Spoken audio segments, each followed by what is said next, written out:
ஏன்னா ஏற்கனவே பாவம் ஓஞ்சு அலைஞ்சு திரிஞ்சு படானுக்கோன்னு இருக்கக்கூடிய ஒரு நேரத்தில் தான் இருக்கீங்க. எல்லா விதத்திலையும் துன்பம் பாவம், எல்லா வயதினருக்கும் துன்பம். இப்பொழுது சனி பகவான் உங்களுக்கு 6ஆம் இடத்துக்கு வந்திருக்கார். மிகச்சிறப்பு. தொட்டது துலங்கும், கேட்டது கிடைக்கும், நினைத்தது நடக்கும்லாம் சொல்லுவாங்க. அந்த மாதிரி அமைப்பு. ரிணம் ரோகம் சத்ருஸ்தானத்தில் சனி இருந்து வந்த கடன் இருந்த இடமே தெரியாமல் போயிருக்கு. கடன் தொல்லைகள் அறவே இருக்காது. அன்பார்ந்த எங்களுடைய டிவோட்டினேஷன் தமிழ் தொலைக்காட்சி நேயர்களுக்கு உங்களுடைய ஜோதிட ஆச்சாரியர் ஜோதிட குரு சிவஸ்ரீ டி சரவணமாணிக்க சிவாச்சாரியர், முதல்வர் காஞ்சி காமகோடி பீடம் வேத சிவ ஆகம பாடசாலை சங்கரமடம் காஞ்சிபுரம். அலைபேசி 9860098370. அடியனுடைய பணிவான வணக்கங்கள் மற்றும் ஆசீர்வாதங்கள். அன்பார்ந்த எங்களுடைய சித்திரை சுவாதி விசாகம் ஆகிய நட்சத்திரத்தில் பிறந்த துலாம் ராசி நேயர்களுக்கு தமிழ் புத்தாண்டு பலாபலன்கள் வருகிற 14/4/2026 செவ்வாய்க்கிழமை அன்னைக்கு சித்திரை 1 பிறக்குது. இந்த வருஷத்துக்கு பேர் பராபவ வருஷம்னு பேர். இந்த வருஷத்தில் துளாராசிக்கு எப்படி இருக்கு? ஏன்னா ஏற்கனவே பாவம் ஓஞ்சு அலைஞ்சு திரிஞ்சு படானுக்கோன்னு இருக்கக்கூடிய ஒரு நேரத்தில் தான் இருக்கீங்க. எல்லா விதத்திலையும் துன்பம் பாவம், எல்லா வயதினருக்கும் துன்பம். எல்லா டிவிலையும் அப்படி இருக்குது இப்படி இருக்குது ஓஹோங்கிறாங்க ஆஹாங்கிறாங்க. ஆனால் ஒன்றும் ப்ராக்டிக்கலாக பார்த்தீங்கன்னா ஒன்றும் ஒரு மாற்றம் கூட இல்லை. ஏன்னா எங்கிட்ட நிறையா ஜாதகம் பார்க்கறதுக்கு நிறைய அனுப்புவாங்க. அவங்களுடைய புலம்பல் பூரா அப்படித்தான் இருக்கும். பாவம்.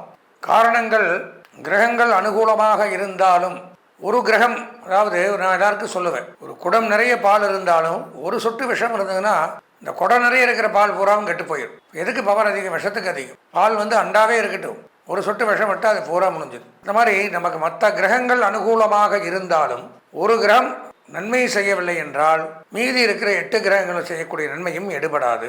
இதுதான் ஜோதிட வாக்கி. அப்படி ஒரு சில கிரகங்கள் நன்மை செய்து கொண்டிருக்கு, நல்ல நன்மையை செய்து துளாராசிக்கு சூப்பர்னு சொல்லலாம். ஆனால் ஒரு கிரகம் நன்மை செய்யலை அப்படிங்கிற பார்க்கும் பொழுது எல்லாம் கெட்டு போயிடும். இப்படி பலவிதமான இடையூறுகளுக்குள்ளே இருக்காங்க துளாராசி நேயர்கள். பொதுவாக பார்த்தோம்னா துளாராசின்னு எடுத்தனாலே தான தர்மங்கள் செய்வாங்க, பிறருக்கு இல்லாதவர்களுக்கு கொடுப்பாங்க. கொடுக்கறது வெளியில் தெரிவிச்சுக்க மாட்டாங்க. அதுதான் அவங்கள்ட்ட ஸ்பெஷாலிட்டி. சில பேர் 1 ரூபா கொடுத்தானே அது 9 ரூபாய்க்கு தெரிகிற மாதிரி தான் 4 தடவை தடவி திருப்பி பார்த்து அவன் பார்க்குறானா இவன் பார்க்குறானா இப்படி தூக்கி டக்குன்னு கீழே போட்டு சத்தம் கேட்டு மறுபடியும் எடுத்து கொடுத்து இப்படி எல்லாம் தான தர்மம் பண்ணுவாங்க. அது தான தர்மமே கிடையாது. தர்மம் தானம் அப்படின்னா என்னென்னா, அதை கொடுக்குறவனுக்கும் என்ன கொடுக்குறோங்கிறது தெரியக்கூடாது, வாங்குறவனுக்கும் அவன் என்ன கொடுத்துருக்காங்கிறது தெரியக்கூடாது. அதுதான் தர்மம். இப்படி எல்லாம் செய்யக்கூடியவர்கள் தான் துலாம் ராசினியர்கள். இயற்கையாக மகிழ்ச்சிகரமாக இருக்கக்கூடியவர்கள், மனதை சந்தோஷமாக வைத்திருக்கக்கூடியவர்கள், பிறருக்காகவே வாழக்கூடியவர்கள். நல்லா தெரிஞ்சுக்கணும். தனக்குன்னு ஒன்று தம் மகனுக்காகவோ அப்பாவுக்காகவோ கணவனுக்காகவோ அல்லது மற்றவர்களுக்காகவோ விட்டு கொடுத்து வாழக்கூடியவர்கள். பேர்பட்டவர்களுக்கு இந்த புத்தாண்டு அப்படிங்கிறது மிக மிக நன்மையை தரக்கூடிய விதமாக தான் இருக்குது. கடந்த காலங்களில் திரும்பி பார்த்தோம்னா அநேக வித துன்பங்களை அனுபவித்தீர்கள். இப்பொழுது சனி பகவான் உங்களுக்கு 6ஆம் இடத்துக்கு வந்திருக்கார். மிகச்சிறப்பு. தொட்டது துலங்கும், கேட்டது கிடைக்கும், நினைத்தது நடக்கும்லாம் சொல்லுவாங்க. அந்த மாதிரி அமைப்பு. எந்த ஒரு காரியத்தை உத்தேசித்து இறங்குகிறீர்களோ அந்த காரியத்தில் வெற்றி தான், தோல்வியை தவிர வேற இல்லை. பொது பலன்களில் பேச்சுவார்த்தையின் மூலம் பல காரியங்களை சாதித்துக் கொள்ளலாம். இங்கே கோண்டே நீங்கள் அங்கே வேலை நடக்கும். இந்தியாவில் கோண்டிருப்பான், லண்டனில் பில்டிங் கட்டின்னு இருப்பான். இங்கிருந்து சொல்லுவான், அவங்க செய்வான். இங்கிருந்து பண்ணால் கூட அப்படி பண்ணியிருக்க மாட்டேங்க. இங்கிருந்தே பண்ணலாம். இருந்த இடத்துல ஆட்டி வைக்கிறாங்கிறாங்களா, அதுதான் இது. அந்த மாதிரி ஒரு அமைப்பு. வீடு கட்டலாம், புதிய வீட்டு வாங்குறதுக்கான ஒப்பந்தங்கள் கையெழுத்தாகும், புதிய இடம் தேர்வு செய்வீர்கள், நிலம் வாங்கலாம். குறிப்பாக ரியல் எஸ்டேட் பண்ணக்கூடியவர்களுக்கு பெரும் செல்வம் ஏற்படும். இந்த புரோக்கேஜ் மாற்றி விட்றாங்க பாருங்க, கை மாற்றி விட்றது. புரோக்கர், வீடு புரோக்கர், மனை புரோக்கர், இடம் புரோக்கர், இதெல்லாம் சொல்லுவாங்க. இந்த மாதிரி தொழிலாக வைத்திருக்கக்கூடியவர்களுக்கு நன்மை. அதுக்கப்புறம் பார்த்தீங்கன்னா விவசாயிகளுக்கு பெரும் செல்வம் ஏற்படும். விவசாயத்துறை சிறந்து விளங்கும். ரிணம் ரோகம் சத்ருஸ்தானத்தில் சனி இருந்து வந்த கடன் இருந்த இடமே தெரியாமல் போயிடும். கடன் தொல்லைகள் அறவே இருக்காது. எதிரி உபாதைகள் விலகும். கடன் தொல்லை விலகும். உடல் நலம் சீராகும்.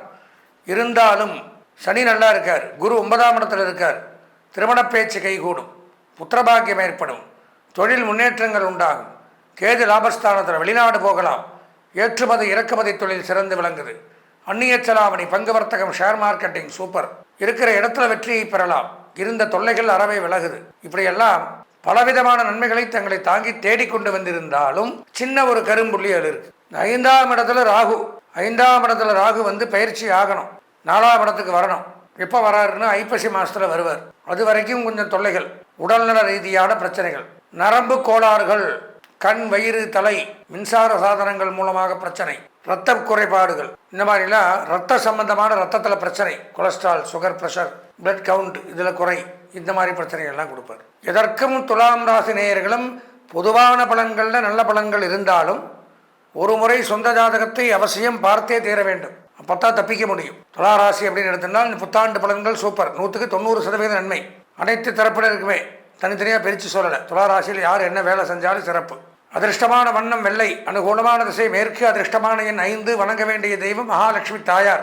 இவையெல்லாம் பண்ணுங்க, சிறப்பாக இருக்கும். இருந்தாலும் சொந்த ஜாதகத்தை ஒரு முறை பார்த்து அதில் இருக்கக்கூடிய தோஷங்களையும் கெட்ட கிரகங்களையும் விளக்கினால் மட்டும்தான் வெளியில் கிடைக்கக்கூடிய அனைத்து நன்மைகளையும் நம்ம எடுத்துக்க முடியும்.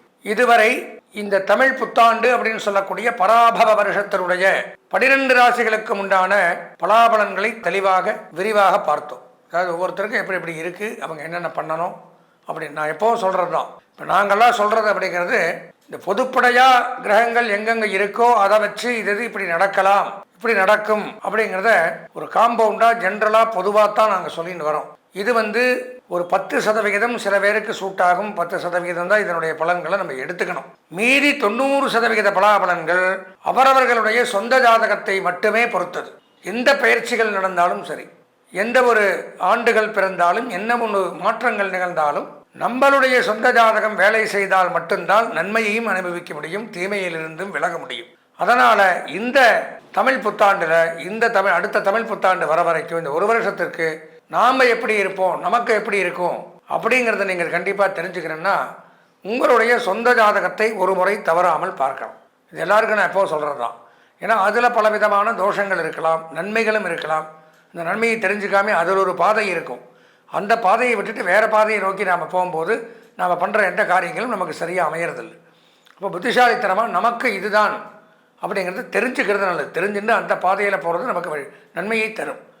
நீங்கள் ஒன்றும் பண்ண வேண்டாம். என்னுடைய அலைபேசி எண்ணான 9860098370 98650 98370 இந்த எண்ணிற்கு தாராளமாக உங்களுடைய ஜாதகத்தையோ பெயரோ பிறந்த இடமோ தேதியோ நேரமோ இதை அனுப்பிச்சி வச்சு உங்கள் சொந்த ஜாதகத்தை அதற்குண்டான கட்டணங்களையும் தட்சிணங்களையும் செலுத்தி முழுமையாக ஒரு முறை பார்த்தீர்களே ஆனால் கண்டிப்பாக நமக்கு இதுதான், நமக்கு இன்ன தோஷங்கள் இருக்குது, அதை நிவர்த்தி பண்ணிக்கலாம், நமக்கு இன்னென்ன நன்மைகள் வாய்ப்புகள் காத்து கிடக்கு, நம்ம தெரியாமல் கொண்டிருக்கோம் அப்படிங்கிறதெல்லாம் தெரிஞ்சுட்டு என்ன பண்ணணுமோ அதை முறையாக பண்ணி அதன் பிரகாரம் போனோம்னா நாம் தான் நம்ம ஜாதகத்துக்கு ராஜா. நம்ம வாழ்க்கையை யாருமே குறுக்க வர முடியாது, தடுக்க முடியாது.